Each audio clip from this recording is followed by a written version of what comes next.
મિત્રો, સ્વાગત છે યુટ્યુબ ચેનલમાં. આજે આપણે શંખ, જે નાનો શંખ લક્ષ્મી શંખ છે, જે મોટો શંખ વિષ્ણુ શંખ છે, તેમજ ગોમતી ચક્ર અને કોડી ચક્ર વિશે વિસ્તૃત માહિતી જણાવશું. તેમજ શંખ કેમ વગાડવો અને એના ફાયદા વિશે જણાવીશું. તો આ નાનો શંખ છે, જે આપણે હિન્દુ ધર્મના બધા જ પ્રકારના દેવી દેવતાઓ માટે જલ અર્પિત કરવા માટે છે. જેને વગાડવામાં નથી આવતો, એમાં ખાલી માત્ર જલ નાખીને એ દેવતાઓને જલ અર્પણ કરવામાં આવે છે.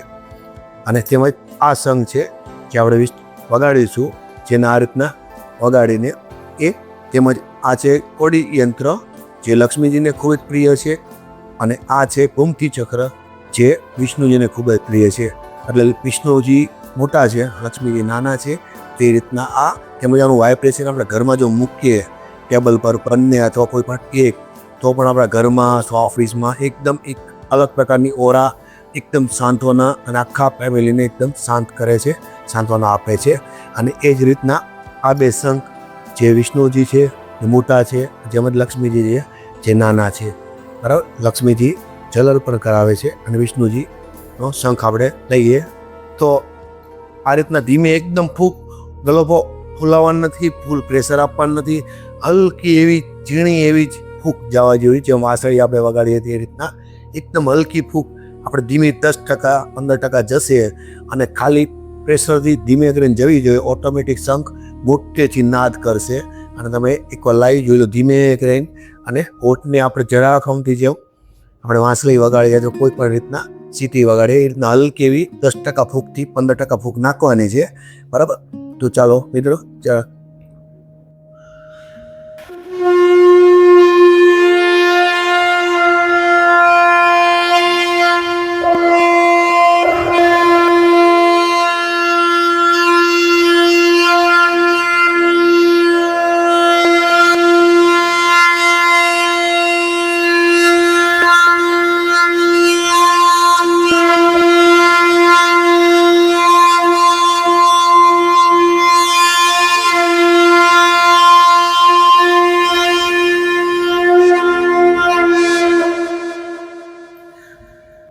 તો મિત્રો, આ રીતે શંખ નાદ કરી શકાય. સ્ટાર્ટિંગમાં 5 સેકન્ડ, 10 સેકન્ડ, 20 સેકન્ડ વધારતા જાઓ.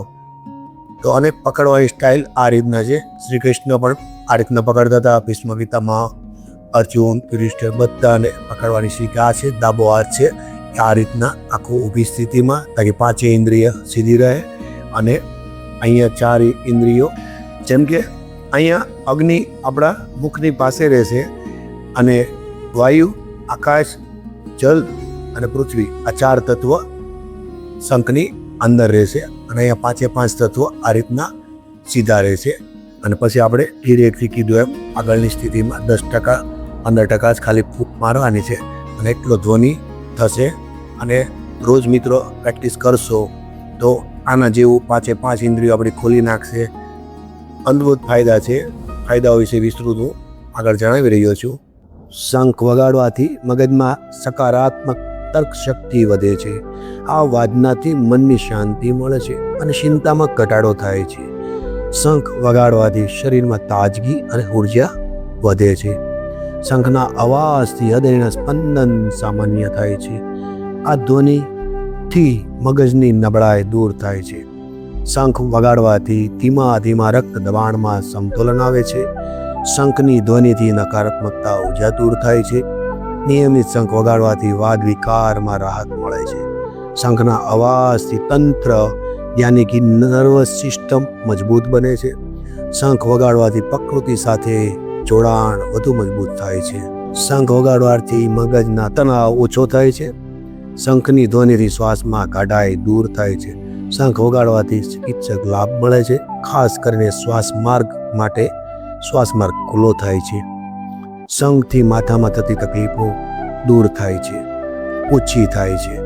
શંખ વગાડવાથી સાંસર્દવ્યો જેમ કે ફેફસાનું વધુ સક્રિય બને છે. શંખની ધ્વનિથી તંદુરસ્ત નિંદ્રા આવે છે. શંખ વગાડવાથી આત્મવિશ્વાસ અને મનોબળ ખૂબ જ દ્રઢ થાય છે, વધે છે.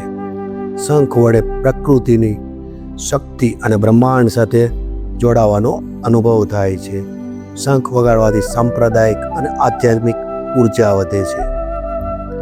શંખ વગાડવાથી 5 ઇન્દ્રિયોમાંથી 3 ઇન્દ્રિયો સક્રિય બને છે, જેમ કે કાન, આંખ અને નાક, જેનાથી સાંભળવાની, જોવાની અને સૂંઘવાની શક્તિમાં ખૂબ જ વધારો થાય છે. શંખ વગાડવાથી ફેફસાની ક્ષમતા વધે છે અને શ્વાસની સમસ્યામાં રાહત મળે છે. પાચન શક્તિમાં વધારો થાય છે. શંખની ધ્વનિથી પેટની ગેસ અને અપૂર્ણ પાચન દૂર થાય છે. રક્ત સંચારમાં સુધાર થાય છે. શરીરમાં રક્તનું સંચાલન સારી રીતે થાય છે. રોગ પ્રતિકારક શક્તિ વધે છે. સકારાત્મક ઉર્જા ફેલાવે છે. વાતાવરણમાં સકારાત્મક ઉર્જા ફેલાવે છે. ચિંતામાં ઘટાડો કરે છે. મનમાંથી ડર અને ચિંતા દૂર કરે છે. શંખ વગાડવાથી મન કેન્દ્રિત થાય છે. ધ્યાનમાં એકાગ્રતા વધે છે. દબાણ અને ડિપ્રેશનમાં રાહત થાય છે. તાણ તણાવમાં ઘટાડો થાય છે. આંખોની તેજસ્વીતા વધે છે. આંખોની દ્રષ્ટિ સુધરે છે. શારીરિક બીમારીઓથી બચાવ થાય છે. નિયમિત શંખ વગાડવાથી શરીર સ્વસ્થ રહે છે અને અનેક રોગોથી બચાવ થાય છે. આ હતા 35 શંખ વગાડવાના ફાયદા.